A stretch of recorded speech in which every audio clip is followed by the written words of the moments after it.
Paulo recebe a sugestão de um atacante da Série A do Campeonato Brasileiro. Fala, torcedor tricolor.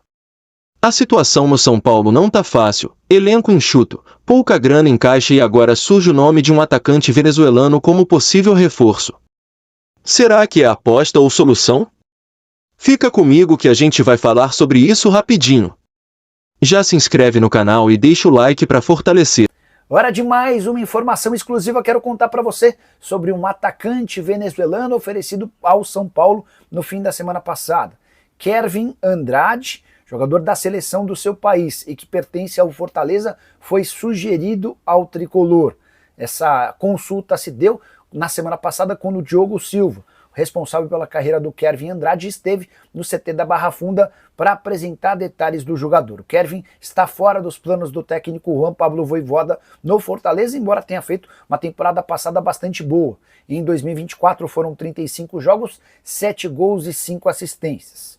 O Diogo foi recebido no São Paulo, apresentou os detalhes, falou que consegue tirar o atleta do Fortaleza sem custos no empréstimo até o fim do Campeonato Paulista do ano que vem. O São Paulo seria obrigado a pagar apenas os salários que estão dentro da realidade financeira do tricolor.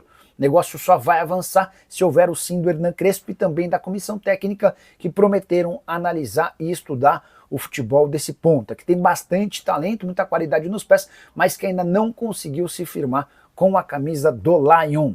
Só para completar em relação ao São Paulo, o tricolor busca um lateral direito e mais um atacante de velocidade. Essas são as principais prioridades do mercado do São Paulo nesse momento. Tricolor que vem de 4 derrotas seguidas. Perdeu para o Flamengo no sábado, já havia perdido antes da pausa para a Copa do Mundo de Clubes, para o Mirassol, para o Bahia e para o Vasco da Gama. Até por isso, o Z4 virou algo bastante próximo.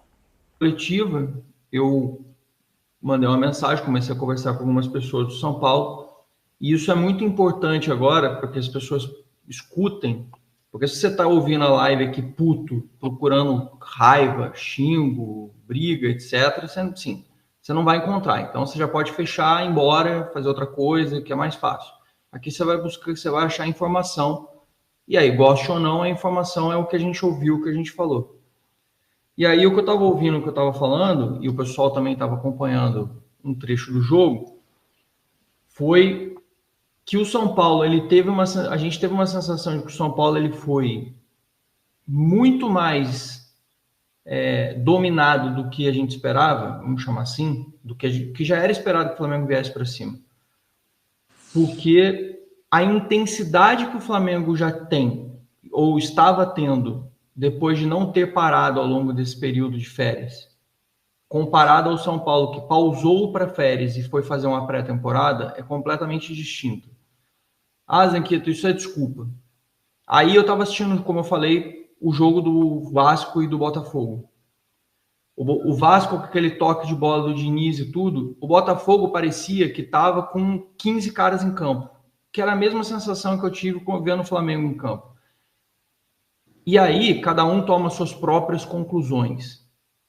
Mas o que me explicaram foi o seguinte, a rotação física e a intensidade física do Flamengo, você próprio comentou, sem nem saber que eu ia falar sobre isso, você falou, parecia que os caras não cansavam.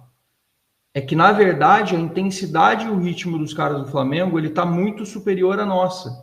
É a coisa do cara estar no meio de temporada e o cara tá no início de temporada. É a coisa do cara tá no melhor do auge físico dele e o outro está começando a retomar o crescimento físico. Zanqueta, só isso não explica. Para mim, explica muito.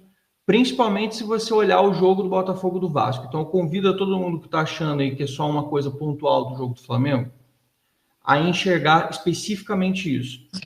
Porque você via nitidamente que muitos jogadores do Flamengo eles estavam mais rápidos, eles estavam com movimentos mais rápidos, eles estavam mais acelerados. Parecia que eles estavam realmente com um nível de velocidade acima e com até mais jogadores dentro do campo. E isso, para mim, está muito explicado por conta dessa questão da rotação. Tá, mas nós temos um problema, nós vamos fazer. Ao mesmo tempo, eu estava assistindo os melhores momentos do Internacional e do Vitória, que são dois times que pararam. E os comentários do jogo foi que o jogo foi lento, que o jogo foi devagar, que as oportunidades eram escassas, que os times não conseguiram criar muita coisa. Então, isso não é uma coisa Num primeiro momento, quando eu ouvi eles falando isso, eu falei assim, bom, será que é só isso? E aí, juro para você, estava com a cara no jogo do Vasco e do Botafogo e percebi nitidamente a mesma diferença de velocidade e intensidade nos caras. Então, para você que é um cara racional, um cara que gosta de ouvir, entender e gosta de perceber as coisas, estou dando uma informação para você ouvir, identificar a situação e também olhar com olhos mais claros para a situação como um todo. Isso quer dizer que o São Paulo, quando jogar contra o Red Bull, não tem qualquer tipo de desculpa para chegar e apresentar um resultado abaixo. Esse é o ponto, porque o Red Bull também parou. Aí é uma outra questão. Aí isso vai ficar claro, o tiratema de dois times que estavam parados e vão se enfrentar. No caso do Flamengo, no caso do Botafogo, no caso do Palmeiras, eu nem sei se o Palmeiras joga amanhã. Se o Palmeiras tem jogo amanhã, eu não sei como é que tá a tabela do Brasileiro, não sei se os caras vão jogar. Eu sei que o Fluminense não vai. Eu acho que não, Zanca. Eu honestamente não sei. Deixa eu ver quando é o próximo jogo do Palmeiras aqui. Se o Palmeiras tá adiado o jogo do Palmeiras e do Santos, não tem data. Então, assim, o Santos acabou até se dando bem, porque eu tenho certeza que se também o Santos pegasse o Palmeiras aí, era capaz de eles tomarem uma sapatada, porque o Palmeiras jogou até as quartas de final do Mundial de Clubes. Eu imaginei que não tinha, porque eu jogo cartola e não tinha nenhum jogador do Palmeiras disponível. Então, eu acho que é mais ou menos nesse sentido. Então, assim, tô dando uma informação para vocês que eu apurei, porque eu tava puto com você. Qual o seu sentimento, Sanqueto? Meu sentimento era de frustração, meu sentimento era de não é possível, cara, fomos muito abaixo, fomos não sei o quê. E aí, eu percebi várias coisas durante o jogo que eu também destaco como positivas, porque olhar para o copo meio vazio é facílimo aqui. É facílimo. Eu posso ficar aqui elencando para vocês durante 3 dias um monte de problema. Mas eu gosto sempre de elencar as coisas que eu vi melhores. Eu vi um São Paulo construindo melhor a sua saída de jogo, com outra dinâmica.